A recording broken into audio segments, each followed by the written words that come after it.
এটা হচ্ছে lungs plus shoulder, 6 lung plus shoulder. এটা করতে হবে, এগুলো করতে হবে, এরকম যাবে গিয়ে এখান থেকে কাউন্ট হবে, ঠিক আছে? 1 2 3 4 5 6 এই গেল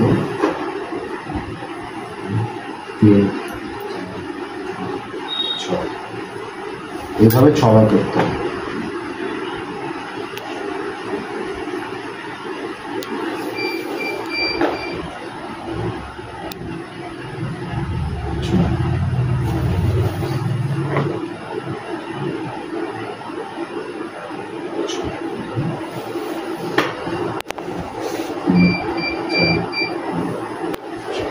এর কি প্রচুর ডাউন হয়ে যাবে, শরীর প্রচুর উইক হয়ে যাবে, তখন লাংস প্লাস শোল্ডার দিতে হবে। এতে অক্সিজেনের মাত্রা বাড়বে এবং পেশেন্টকে আস্তে আস্তে নর্মালাইজ হয়ে যাবে।